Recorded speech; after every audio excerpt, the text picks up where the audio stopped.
Hello student, welcome to my YouTube channel. Student, इस video में हम क्लास 10th मैथ की एक्सरसाइज 3.6 के क्वेश्चन नंबर 1 का फर्स्ट और सेकंड पार्ट सॉल्व करेंगे। क्वेश्चन है, solve the following pairs of equation by reducing them to a pair of linear equation. Means हमें इन इक्वेशन के लिए सॉल्व करना है कैसे? By reducing them to a pair of linear equation. इसे हमें लीनियर इक्वेशन के फॉर्म में रिड्यूस कर कर इनके लिए सॉल्व करना है। ठीक है, तो बच्चों देखो, जैसे पहली इक्वेशन दी है 1/2x plus 1/3y equal to 2, और सेकेंड है 1/3x plus 1/2y equal to 13/6। ठीक है, अब देखो ये हैं तो लीनियर इक्वेशन, लेकिन ये जनरल फॉर्म में नहीं है। जो जनरल फॉर्म होता है लीनियर इक्वेशन का, वो हम किस तरह से लिखते हैं? ax plus B X plus C बराबर में 0। ठीक है, मीन्स इसमें जो a है कैसा रहता है? फ्रैक्शन फॉर्म में नहीं रहता, लेकिन इसमें एक इसमें फ्रैक्शन फॉर्म में दिए हैं। ठीक है, तो देखो इन्हें कैसे सॉल्व करेंगे। जैसे सबसे पहले ये पहली वाली इक्वेशन है, जैसे पहले वाली इक्वेशन क्या दी है? 1/2x plus 1/3y equal to 2 दिया है। ठीक है, अब देखो इसका हम नाम दे देंगे इक्वेशन का फर्स्ट। ऐसे ये सेकंड क्या है? 1/3x plus 1/2y equal to 13/6। ये वाली हो जाएगी इक्वेशन कौन सी? सेकंड। अब इनमें देखो, जैसे 1/x इसमें भी है और 1/x इसमें भी है, फिर इसी तरह 1/y इसमें भी और 1/y इसमें भी है, ये दोनों में कॉमन आ रहे हैं। तो हम इनकी कुछ वैल्यू लेट कर लेंगे। तो हमने यहाँ पे लिखा लेट 1/x, 1/x को हमने a मान लिया। ठीक है, और 1/y के लिए हमने क्या मान लिया? b मान लिया। अब इसके बाद में जैसे पहली वाली इक्वेशन क्या वहाँ से लिखेंगे, तो मैंने यहाँ पे लिखा फ्रॉम इक्वेशन फर्स्ट। ठीक है, अब जैसे देखो इक्वेशन फर्स्ट है 1/2x plus 1/3y equal to 2 दिया है। तो इसमें हम देखो, जैसे ये 1/2x, इसको हम इस तरह भी लिख सकते हैं, जैसे 1/2 इंटू 1/x, है ना। लेकिन अब 1 बन जा 1 हो जाएगा, और 2 का x मल्टीप्लाई करेंगे 2x हो जाएगा। तो 1/2x को कैसे लिख लिया? 1/2 इंटू 1/x। इसी तरह इसके लिए लिख लेंगे 1/3 इंटू 1/y, और इक्वल में कितना है? 2। 1/3 इंटू 1/y, 1 बन जा 1, और 3 का y में करेंगे 3y आ जाएगा। अब देखो हमने 1/x की वैल्यू कितनी ली है? e ली है। ठीक है, और 1/y की वैल्यू क्या मानी? हमने b मानी है। तो यहाँ पर 1/2 यहाँ पर हो जाएगा इंटू a प्लस ये हो जाएगा 1/3 इंटू 1/y की जगह पर क्या लिख देंगे? b, और बराबर में कितना है? 2। ठीक है, अब इसका मल्टीप्लाई करें तो कितना आएगा? a/2 प्लस b/3, और इक्वल में कितना है? 2 है। अब इसको भी हम थोड़ा सिंपल कर लेते हैं। सबसे पहले नीचे वाले नंबर इनके एलसीएम ले लेंगे। ये एलसीएम ना लेके सिंपल हम ऐसे कर दो, पहले सामने मल्टीप्लाई कर देंगे, 2 3 जा 6। इसके बाद में क्रॉस मल्टीप्लीकेशन, 3 का यहाँ पर 2 का यहाँ पर, तो ये हो जाएगा 3a प्लस 2 का b में करेंगे कितना? 2b, और इक्वल में कितना है? 2। ठीक है, अब ये जो अपॉन का नंबर है कहाँ पे चला जाएगा? इनटू में। तो 3a प्लस 2b बराबर में 2 इंटू ये 6 हो जाएगा। तो ये हो जाएगा 3a प्लस 2b बराबर में 2 6 जा 12। ठीक है, ये हमारी कौन सी अभी इक्वेशन फर्स्ट ही है। अब देखो इसी तरह हम इक्वेशन सेकंड के लिए कर लेंगे। यहाँ पर देखो इक्वेशन सेकंड क्या दी है? तो इक्वेशन सेकंड है 1/3x प्लस 1/2y, और इक्वल में कितना? 13/6। तो इसमें भी देखो ये हो जाएगा 1/3 into 1/x plus 1/2 into 1/y, और बराबर में कितना है? 13/6। अब इसके बाद में 1/x की वैल्यू a है, तो यहाँ पे हो जाएगा 1/3 into a plus 1/2 into 1/y की वैल्यू क्या है? b है, और बराबर में कितना है? 13/6। ठीक है, तो ये हो जाएगा a/3 प्लस b/2, और इक्वल में कितना? 13/6। इसके बाद में ये आमने सामने मल्टीप्लाई कर दे रहे हैं हम सिंपल, तो कितना हो जाए? 3 2 जा 6, इसका इधर इसका इधर, तो 2a प्लस 3b, और बराबर में कितना है? 13/6। ठीक है, अब देखो आमने सामने डिनोमिनेटर है, आपस में हम यहीं पे कैंसिल कर देते हैं, या फिर आप 6 के लिए उस तरफ ले जाते मल्टीप्लाई में, फिर भी ये कैंसिल हो जाता। तो सिंपल है, अगर आमने सामने डिनोमिनेटर इक्वल है हम उनको वहीं पर कैंसिल कर देते हैं। तो ये हो गया 2a प्लस 3b बराबर में कितना? 13। ये हो गई हमारी इक्वेशन कौन सी? सेकंड। ठीक है, इस तरह से हमने दो इक्वेशन बना ली। अब बच्चों देखो ये जो दो इक्वेशन बनी, तो इनके लिए हम एलिमिनेशन या सब्स्टिट्यूशन किसी भी एक मेथड से सॉल्व कर सकते हैं। ठीक है, तो हम यहाँ पर एलिमिनेशन मेथड, सॉरी यहाँ पर एक काम करते हैं, पहले वाले में सब्स्टिट्यूशन वाली मेथड से बता देता हूँ। तो मैंने यहाँ पे लिखा बाय सब्स्टिट्यूशन मेथड। अब देखो सब्स्टिट्यूशन मेथड में हम क्या करते हैं, दोनों इक्वेशन में से कोई सी एक इक्वेशन ले लेते हैं। जैसे हमने पहली वाली इक्वेशन ले ली, तो यहाँ पे लिखा बाय इक्वेशन फर्स्ट। अब देखो इक्वेशन फर्स्ट क्या है, 3a प्लस, यहाँ पर ये 2b है, सॉरी, ठीक है, 3a plus 2b equal to कितना है, 12 है। तो यहाँ पर a या b किसी भी एक वेरिएबल की हम वैल्यू फाइंड कर लेते हैं। तो हम a की निकाल लेते हैं, तो 3a बराबर 12, ये प्लस का 2b उस तरफ जाकर किसका हो जाएगा, माइनस का। फिर a की वैल्यू फाइंड करेंगे तो ये 12 माइनस 2b, और ये जो 7 का 3 वो कहाँ पे आ जाएगा, अपॉन में आ जाएगा, ठीक है। इस तरह से किसकी a की वैल्यू बन गई। अब इस a की वैल्यू के लिए हम किस में पुट करेंगे, सेकंड इक्वेशन में। हमने फर्स्ट से a की वैल्यू निकाली, तो अब इस वैल्यू को सेकंड में पुट करेंगे। तो हमने यहाँ पे लिखा by putting the value of a in equation second. अब देखो इक्वेशन सेकंड क्या है, 2a plus 3b equal to कितना है, 13 दिया है, ठीक है। तो 2a मीन्स क्या हो जाए, 2, यहाँ पे कोई निशान नहीं, तो ब्रैकेट मीन्स मल्टीप्लाई। a की वैल्यू कितनी निकाली है, 12 माइनस 2b, और अपॉन में कितना है, 3, और ये प्लस का कितना 3b एज इट इज, और इक्वल में कितना है 13। तो देखो पहले 2 का 12 से मल्टीप्लाई करेंगे, कितना आएगा 24, फिर 2 का 2 से करेंगे कितना है 4, और b का भी, और अपॉन में कितना है 3, फिर प्लस का 3b, और इक्वल में कितना है 13 है, ठीक है। अब देखो इसके बाद में ये पूरा एक फ्रैक्शन ही अलग, इनके लिए ऐड करेंगे, तो इसके नीचे पहले हम क्या लगा लेंगे, 1।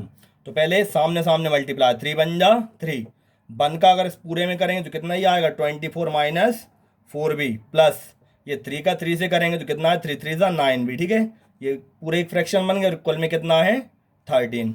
अब इसके बाद में देखो ये दोनों b वाले नंबर सॉल्व हो जाएंगे, तो 24 एज इट इज माइनस, और ये प्लस, तो प्लस माइनस क्या होगा, माइनस, ठीक है। 9 में से 4 जाएंगे तो क्या बचेगा 5, और प्लस का नंबर बढ़ा तो आंसर किस में आएगा, प्लस में, ठीक है। ये अपॉन के नंबर के लिए हम पहले यहाँ पर ले जाते हैं इनटू में, यहाँ पर इनटू में आ गया। तो इस तरह से कितना हो जाएगा, 24 प्लस 5b बराबर में 13 3 जा कितने होंगे, 39 हो जाएंगे, ठीक है। अब इसके बाद में 5b के इक्वल में क्या होगा, 39, ये प्लस का नंबर इस तरह किसका हो जाएगा, माइनस का। तो ये हो जाएगा 5b के इक्वल में कितना हो जाएगा, 9 में से 4 गए 5, और 3 में से 2 गया 1, तो b की वैल्यू क्या निकलेगी, 15/5। इसे कैंसिल करें 5 से कितने बार में, 3 बार में, तो b की वैल्यू हो गई कितनी, 3। अब b की निकाल ली, किसकी निकालनी, a की। तो a की वैल्यू हम क्या करेंगे, दोनों इक्वेशन में से कोई सी भी एक इक्वेशन से निकाल सकते हैं। तो हमने यहाँ पे ले ली second equation, by equation second. Equation second है 2a प्लस 3b बराबर में कितना 13 दिया है। तो यहाँ पर देखो 2a तो ऐसे कैसे लिखा रहेगा, प्लस 3b मीन्स 3 इंटू, और b की वैल्यू कितनी है 3, और बराबर में कितना 13। तो 2a प्लस 3 3 जा 9 इक्वल में कितना 13, तो 2a के इक्वल में आ जाएगा 13, ये प्लस का उस तरफ जाकर किसका हो जाएगा, माइनस का। तो ये 2a बराबर में 13 में से 9 जाएंगे 4, तो a की वैल्यू कितनी आई 4/2, 2 से कैंसिल किया कितना निकला 2। तो इस तरह से a की वैल्यू कितनी निकल आई 2, ठीक है। a हो गया 2 और b कितना हो गया 3, ठीक है। लेकिन हमको वैल्यू चाहिए अभी किसकी, एक्स वाई की। अब स्टूडेंट देखो हमने स्टार्टिंग में 1/x को a माना था, तो यहाँ पर ये 1/x ऐसे कैसा, और a की वैल्यू भी हमने कितनी निकाली 2, तो हमने यहाँ पे 2 रख दिया, ठीक है। अब इसको कैसे सॉल्व करेंगे, तो इसके नीचे हमने 1 मान लिया, पहले करेंगे क्रॉस मल्टीप्लाई, x का 2 से और 1 का 1 से। तो x का 2 में करेंगे कितना 2x, और 1 1 जा 1, फिर x की वैल्यू निकालेंगे तो ये 1, और ये 2 कहाँ पर आ जाएगा, अपॉन में, ठीक है। तो ये x की वैल्यू 1/2 हो गई। फिर इसी तरह 1/b बराबर हमने b, सॉरी 1/y बराबर में b माना था, b की वैल्यू कितनी निकाली 3, इसका भी क्रॉस मल्टीप्लाई करेंगे, y का 3 में किया, 3y बराबर में 1, y बराबर में कितना हो जाएगा 1/3, 7 का नंबर अपॉन में जाएगा। तो इस तरह से x की वैल्यू 1/2 और y की वैल्यू कितनी 1/3 फाइंड हो जाएगी, ठीक है। चलो अब देखते हैं हम इसका सेकंड पार्ट। अब बच्चों देखो सेकंड पार्ट में दिया है 2/√x plus 3/√y equal to 2, equation first हो गई। फिर 4/√x माइनस 9/√y बराबर में -1, इक्वेशन कौन सी, सेकंड हो गई। अब जरा देखो हम 2/√x को इस तरह से लिख सकते हैं, कैसे, ये हो जाएगा 2 × 1/√x, ठीक है। तो 2 का 1 से करेंगे 2 बन जाए 2, और √x ऐसे कैसा जाएगा। इसी तरह ये 3 का क्या हो जाएगा 3 × 1/√y हो जाएगा ऐसा। तो इसमें देखो 1/x और ये 1/y, ये दोनों में क्या हो जाएगा, कॉमन। तो यहाँ पर हम लिख देंगे लेट 1/√x को हम मान लेंगे a, और 1/√y को हम क्या मान लेंगे, b। ठीक है, ये मान लिया हमने a और b। अब पहली वाली इक्वेशन क्या है, तो हमने यहाँ पे लिखा पहले फ्रॉम इक्वेशन फर्स्ट। ठीक है, अब मैं देखो यहाँ पर ही ब्रेक करके लिख देता हूँ, ये हो जाएगा 2 इंटू कितना, 1/√x प्लस 3 इंटू 1/√y बराबर में 2। तो यहाँ पर 2 इंटू हमने इसकी वैल्यू क्या मानी, a मानी है, तो ये हो जाएगा 2 into a plus 3 into b, और बराबर में कितना है 2। तो ये कितना हो गया, 2a प्लस 3b बराबर में 2। ये हो गई हमारी इक्वेशन कौन सी, फर्स्ट। अब देखो ऐसे इक्वेशन सेकंड कर लेते हैं, तो हमने यहाँ पे लिखा फ्रॉम इक्वेशन सेकंड। अब देखो इक्वेशन सेकंड क्या है, तो इसको ब्रेक करके लिख देता हूँ, 4 into 1/√x minus 9 into 1/√y, और बराबर में कितना, -1। ठीक है, तो ये हो जाएगा 4 इंटू 1/√x को a माना है, और 9 इंटू 1/√y को b माना है, और इक्वल में कितना, -1। तो 4 का a में किया 4a माइनस 9 का b में की कितना हो गया 9b, और बराबर में कितना, -1। ये हो गई इक्वेशन हमारी कौन सी, सेकंड। ठीक है, अब इस वाले क्वेश्चन के लिए हम करेंगे किससे सॉल्व, एलिमिनेशन मेथड से। ठीक है, एक सब्स्टिट्यूशन से कर लिया, एक एलिमिनेशन से कर लेते हैं हम। तो हमने यहाँ पे लिखा बाय एलिमिनेशन मेथड। अब जो एलिमिनेशन मेथड में क्या करना पड़ता है, जैसे हमारी ये दो इक्वेशन बनी, 2a plus 3b equal to 2, ये है फर्स्ट इक्वेशन, और ये 4a माइनस 9b बराबर में -1 ये है सेकंड इक्वेशन। तो दोनों इक्वेशन में से a वाले या b वाले, a या b वाले किसी भी एक टर्म को हम इक्वल कर लेते हैं। ठीक है, तो देखो जैसे यहाँ पर ये 2a और ये कितना 4a, हम इन दोनों को इक्वल कैसे करेंगे, अगर मैं पहली वाली इक्वेशन का मल्टीप्लाई 2 से कर दूं, तो ये 2 2 कितना बन जाएगा 4, इसके इक्वल में हो जाएगा ना। तो पहली वाली इक्वेशन का हम 2 से कर देते हैं मल्टीप्लाई। तो हमने यहाँ पे लिखा by multiplying equation first by 2। ठीक है, अब देखो 2 से इसका मल्टीप्लाई करेंगे तो 2, ये हो जाएगा 2a प्लस 3b, और इक्वल में कितना 2। तो 2 2 जा 4a, 2 3 जा 6b, और बराबर में 2 2 जा 4। ठीक है, ये इक्वेशन कौन सी बन जाएगी, थर्ड। अब ये जो थर्ड इक्वेशन बनी है, और ये कौन सी है, सेकंड। देखो इसमें 4a 4 क्या होगा, इक्वल हो गए, ये क्या है पॉजिटिव, और ये भी क्या है पॉजिटिव। अब हमको करना है इनके लिए एलिमिनेट। तो एलिमिनेट कब होंगे, जब हम इन दोनों को आपस में कर देंगे सब्ट्रैक्ट। तो हम यहाँ पे लिखेंगे by subtracting equation second and third. ठीक है, सेकेंड और थर्ड को सब्ट्रैक्ट करने पर ये एलिमिनेट होंगे। तो सेकेंड इक्वेशन क्या है, 4a माइनस 9b बराबर में -1, और ये 4a प्लस 6b, और बराबर में कितना 4। ठीक है, अब देखो ये प्लस इसको बनाएंगे माइनस, ये प्लस को माइनस और प्लस को माइनस, सब्ट्रैक्ट करते वक्त हम नीचे वाले नंबरों को साइन कर देते हैं कन्वर्ट। तो ये प्लस माइनस आपस में कैंसिल आउट हो गए, ये दोनों माइनस और 6 भी माइनस बन गए, दोनों जुड़ जाएंगे।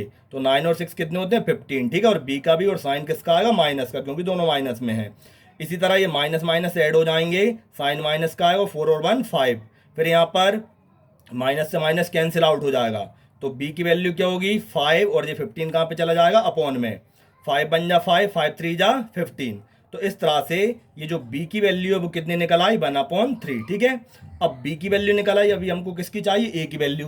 तो a की वैल्यू हम कहाँ से निकालेंगे, तो ये इक्वेशन हम फर्स्ट सेकंड थर्ड किसी भी एक इक्वेशन से निकाल सकते हैं। तो हम फर्स्ट वाली ले लेते हैं।